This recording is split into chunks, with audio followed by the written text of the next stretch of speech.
전 세계 정보기관들이 현재 비상체제에 돌입했습니다. 미국 세계 최강 대국의 중심부에서 충격적인 음성 파일이 유출되어 난리가 났습니다. 이 파일의 출처는 미국 군사정보부 최고위이라고 합니다. 이 파일이 공개되는 순간 저는 사라질 것입니다. 하지만 이것은 반드시 세상에 알려져야 할 진실입니다. 미국 최고 정보분석관이 한국을 조사한 후 남긴 마지막으로 고백했습니다. 우리는 완전히 오판하고 있었습니다. 한국은 전쟁을 두려워하지 않는 나라입니다. 세계 주요 정보기관들이 대한민국 군사력에 대한 긴급 재평가에 착수했습니다. 그 보고서에는 한국은 단 7일 이내에 핵무기 생산이 가능하다는 문장이 존재합니다. 왜 미국의 엘리트 정보요원이 자신의 목숨을 걸고 이 정보를 세상에 공개했을까요? 지금 바로 그 충격적인 진실을 확인하겠습니다. 그 전에 구독과 좋아요를 눌러주시면 영상 제작에 큰 힘이 됩니다. 제 이름은 밝힐 수 없습니다. 다만 이 파일은 중동 정보망을 통해 입수했습니다. 미국 국방정보국에서 유출된 한국 군사력 분석보고 음성 파일입니다. 이 내용은 한 정보요원이 생명을 걸고 남긴 경고입니다. 제 이름은 마이클 앤더슨입니다. 미국 국방정보국 소속이죠. 지금 이 음성을 녹음하는 이유는 단 하나입니다. 우리가 간과했던 나라, 대한민국의 실체를 목격했기 때문입니다. 미국은 현재 세계 안보 재평가 프로젝트를 진행 중입니다. 각국의 군사력을 분석하고 미래 분쟁 가능성을 예측하는 거죠. 저는 아시아 태평양 분석팀에 배정받았고 그 중에서도 한국 분석을 담당하게 됐습니다. 처음엔 솔직히 중요하지 않은 임무라고 생각했죠. 아시아의 작은 나라, 그것도 우리의 보호 아래 있는 분단 국가를 분석한다고? 별로 흥미롭지 않은 일이군. 그때는 그렇게 생각했어요. 표면적 수치상으로 한국은 중간 정도였습니다. 병력 규모나 장비 수량만 보면 그저 평범한 국가였죠. 하지만 자료를 분석할수록 뭔가 이상했어요. 이게 정확한 건가? 뭔가 이상한데? 처음으로 의구심이 들기 시작했습니다. 동료 제임스는 웃으며 말했죠. 마이클, 자네 지금 한국 때문에 골머리 앓는 건가? 그냥 간단히 마무리하고 더 중요한 국가로 넘어가지. 한국이 뭐 그리 특별하겠어? 처음에는 저도 동의했습니다. 하지만 수치와 실제 작전 기록 사이에 괴리가 있었어요. 인구나 GDP 대비 국방비 같은 단순 지표로는 설명되지 않는 무언가가 있었죠. 이건 단순히 숫자로만 평가할 수 없겠어. 저는 더 깊게 파고들었습니다. 우리와의 합동훈련 자료, 중동에서의 무기 수출 실적, 심지어 한국 내부의 군사훈련 영상까지 모두 살펴봤어요. 상부에 보고했지만 반응은 냉담했습니다. 앤더슨, 자네는 과민 반응하고 있어. 한국은 그저 우리의 동맹국일 뿐이야. 그들에게 무슨 특별한 게 있겠나? 국장님께서는 그렇게 말씀하셨죠. 하지만 제 직감은 계속해서 경고했어요. 뭔가 놓치고 있다. 이 나라는 우리가 알던 그 나라가 아니야. 그래서 개인 프로젝트처럼 조용히 조사를 계속했습니다. 세계 각국의 전투력을 비교하는 게 제 임무였지만 한국에 대한 호기심은 점점 커져갔죠. 왜 아무도 이 나라에 주목하지 않는 거지? 우리의 작은 동맹국이라서? 아니면 역사적으로 강대국이 아니었기 때문일까? 이 음성 녹음은 제가 발견한 충격적인 진실을 담고 있습니다. 어쩌면 이 기록이 퍼진다면 저는 큰 위험에 처할 수도 있겠죠. 하지만 진실은 알려져야 한다고 생각합니다. 그래서 이 프로젝트를 전략적 오판 대한민국이라고 이름 붙였어요. 지금부터 제가 발견한 것들을 순서대로 말씀드리겠습니다. 이건 단순한 분석이 아닙니다. 우리 미국뿐만 아니라 세계 모든 국가가 간과하고 있는 숨겨진 강국에 대한 이야기입니다. 제가 처음 한국군을 분석했을 때는 정말 그저 그런 정도라고 생각했어요. 표면적으로 중위권 군사력을 가진 나라죠. 병력수, 장비 대수, 국방비 규모 이런 것들만 보면 특별할 게 없었습니다. 하지만 작전 기록을 분석할수록 무언가 맞지 않았어요. 뭔가 이상했습니다. 이 나라가 정말 이 정도 수준일까? 의문이 들었죠. TA-50 경공격기의 실전 운용 데이터를 보니 우리 예상보다 훨씬 효율적이었어요. 단순한 훈련기 개조형이라 생각했는데 실제 작전에서는 놀라운 성능을 보여주더군요. 게다가 K9 자주포의 실시간 대응 사례를 보면서는 입이 다물어지지 않았습니다. 3분 만에 사격 준비 완료라고? 이건 말도 안 돼. 처음에는 믿기 힘들었어요. 우리 미국의 자주포는 최소 5분이 필요한데 이건 너무 빨랐죠. 데이터가 잘못됐을 거라 생각했지만 여러 소스에서 같은 결과가 나왔습니다. 동료 로버트가 물었어요. 마이클, 또 한국 자료 붙잡고 있나? 그거 그냥 넘어가지 그래. 중국 분석이 더 중요하잖아. 그렇게 말하는 그에게 저는 우리와 한국의 합동 훈련 영상을 보여줬습니다. 미군과 한국군의 대응 속도를 비교한 자료였죠. 이게 맞다면 한국군의 대응 속도와 지휘 체계가 우리보다 빠르다는 건데, 로버트도 눈을 크게 뜨고 자료를 다시 봤어요. 분명 이상했습니다. 우리가 알던 동맹국의 모습이 아니었어요. 독자적인 전투 개념을 가진 하나의 세력이 그곳에 있었습니다. 더 많은 자료를 찾아보기 시작했어요. 한국군의 특이점을 전부 모아보니 패턴이 보이기 시작했습니다. 그들은 장비의 숫자보다 운용 효율성에 집중하고 있었어요. 적은 병력으로 더 많은 성과를 내는 방식으로요. 이건 단순히 우리의 축소판이 아니야. 저는 깨달았습니다. 한국은 자신들만의 전투 철학을 발전시켜왔어요. 그것도 다른 나라들이 주목하지 않는 사이에 말이죠.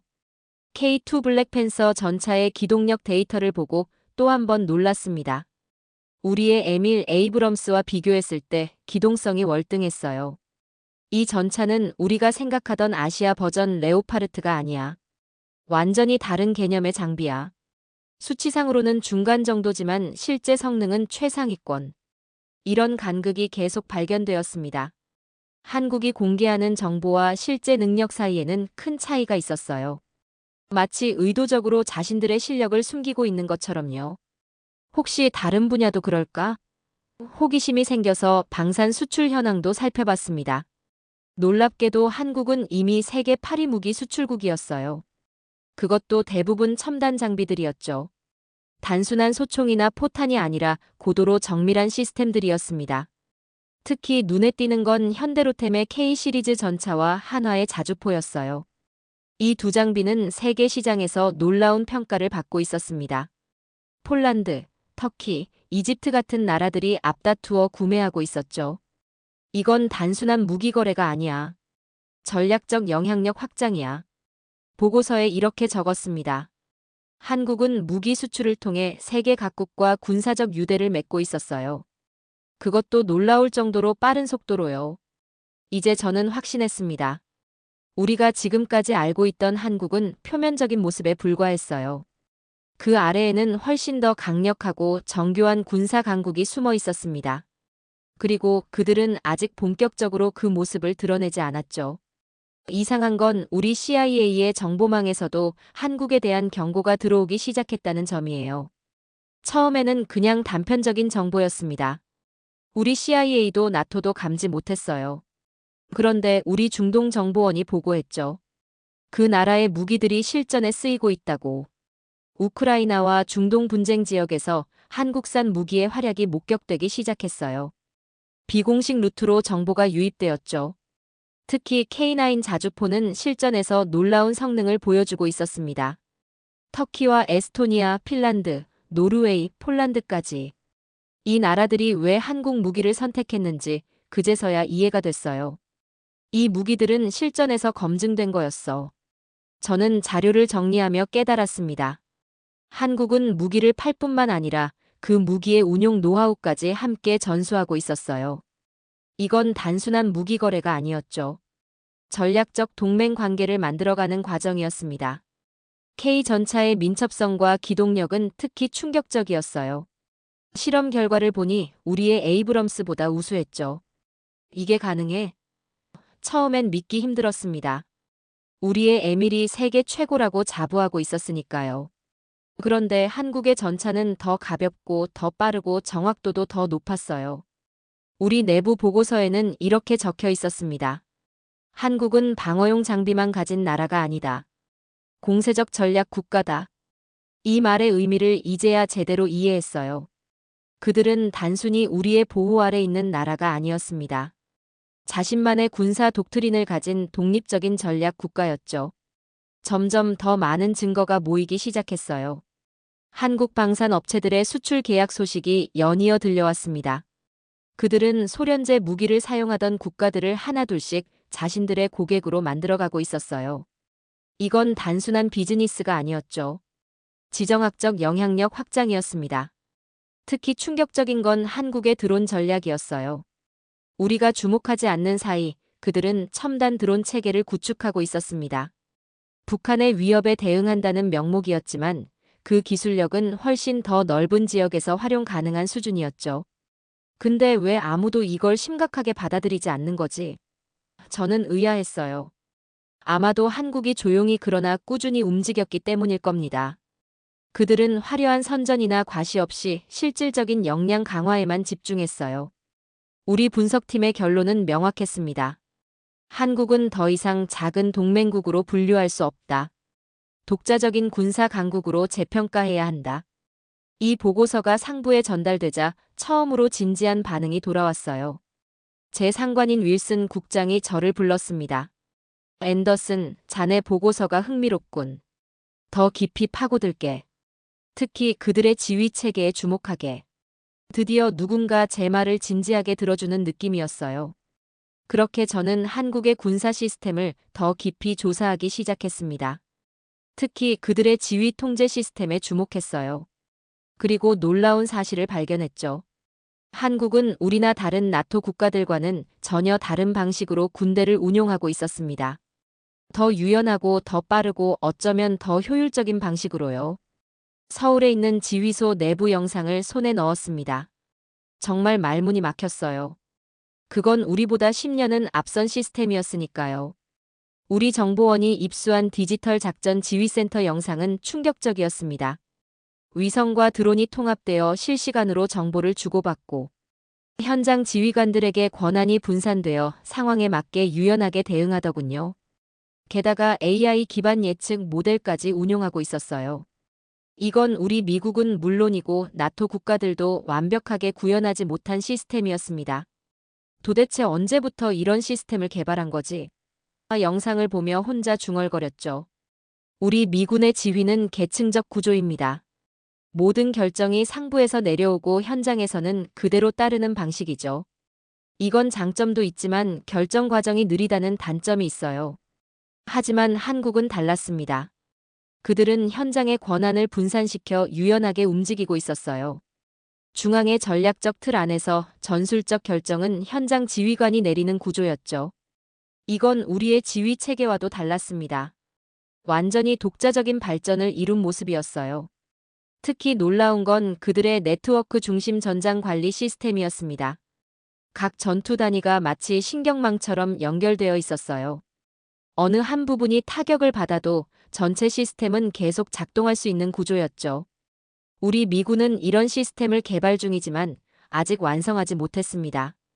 이건 단순한 장비의 문제가 아니야. 사고방식의 차이야. 보고서에 이렇게 적었어요. 한국군은 장비의 성능도 중요하지만 그것을 어떻게 효율적으로 운용할지에 더 집중하고 있었습니다. 그래서 수치상으로는 평범해 보여도 실제 전투력은 훨씬 강했죠. 제 동료 에드워드는 여전히 반신반의했습니다. 마이클, 그래도 그들이 우리보다 앞서 있다고?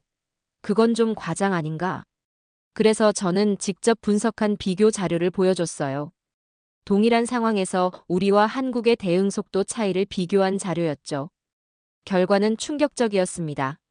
한국의 지휘 체계는 우리보다 평균 40% 빠르게 반응했어요. 그것도 더 정확하게요. 에드워드도 이제는 믿을 수밖에 없었죠. 이건 진짜 심각한 문제군.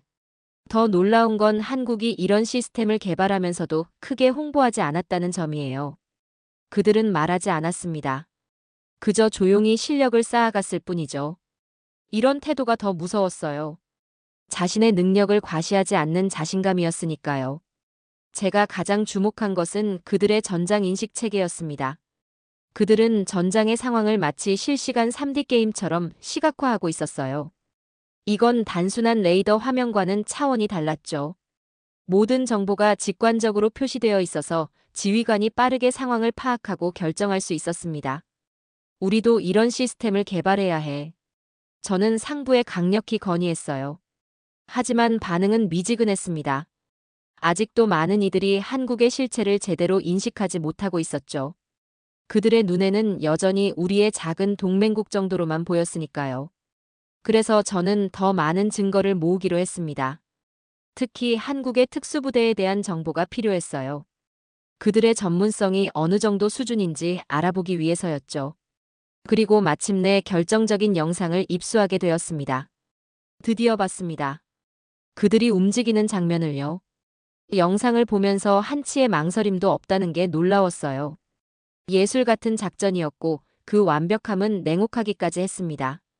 우리 정보망을 통해 한국 특수부대의 훈련 영상을 입수했습니다. 산악지대, 도시 환경, 해안 침투까지 다양한 지역에서의 작전 수행 능력을 담고 있었어요. 그런데 이게 단순한 훈련이라고 보기에는 너무 정교했습니다. 마치 실제 작전을 방불케 하는 완성도였죠. 이건 우리 델타포스와 비교해도 손색 없는 수준이야. 제 동료 케빈도 같은 생각이었어요. 아니, 어떤 면에서는 더 나았습니다. 델타포스보다 더 적은 인원으로 더 빠르게 목표물에 접근했고 작전 완료 시간도 더 짧았으니까요. 특히 충격적이었던 건 그들의 야간 작전 능력이었습니다. 완전한 어둠 속에서도 마치 나처럼 움직이더군요. 우리 특수부대도 야간 작전에 자신 있지만 이건 다른 차원이었어요. 마치 어둠과 하나가 된 듯한 움직임이었습니다. 영상을 분석하면서 감정이 복받쳤어요. 이건 훈련이 아니라 실전이다. 이들은 실전에 투입될 준비가 되어 있다. 제 말에 부서장도 고개를 끄덕였습니다.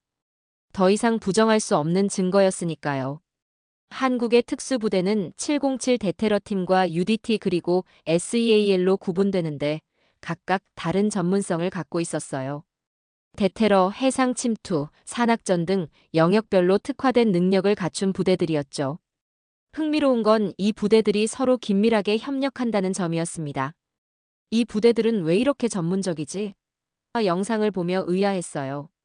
그리고 곧 그 이유를 알게 되었습니다. 한국은 분단 국가였고 언제든 전쟁이 재개될 수 있는 상황이었어요. 그들에게 군사훈련은 생존의 문제였던 거죠. 특수부대의 장비도 최고 수준이었습니다. 우리가 생각하던 미국 장비 사용국의 이미지와는 달랐어요. 그들은 자체 개발한 최신 장비들을 사용하고 있었습니다. 특히 통신 장비와 개인 방어구는 세계 최고 수준이었어요. 우리는 항상 이렇게 생각했죠. 한국은 핵이 없으니 별거 아니야. 그런데 자료를 보고 난 뒤 저는 손이 떨릴 정도로 충격을 받았습니다. 한국의 원자력 역량을 조사하기 시작했을 때 저는 그저 전력 생산 능력을 확인하는 정도로 생각했어요. 그런데 알면 알수록 놀라운 사실들이 드러났습니다. 한국은 24기의 원자로를 운영하고 있었고 고순도 연료 기술도 보유하고 있었죠. 게다가 수백 톤의 사용 후 핵연료도 보관하고 있었어요. 이런 사실들을 종합해보니 충격적인 결론에 도달했습니다. 이 나라는 원하기만 하면 일주일 이내에 핵무기를 만들 수 있겠는데? 이것이 제가 마지막으로 작성한 보고서입니다. 제목은 전략적 오판 대한민국입니다. 지금까지 본 것은 그들 능력의 일부에 불과했으니까요. 이것이 마이클 앤더슨의 마지막 기록입니다. 어쩌면 역사는 저를 배신자로 기억할지도 모르겠네요. 하지만 저는 단지 진실을 알리고 싶었을 뿐입니다. 그리고 진실은 대한민국은 세계가 생각하는 것보다 훨씬 더 강하다는 것입니다. 오늘의 사연은 여기까지입니다. 사연이 재미있었다면 구독과 좋아요 눌러주세요. 감동살롱은 더 감동 있는 사연으로 찾아뵐게요. 항상 행복하세요.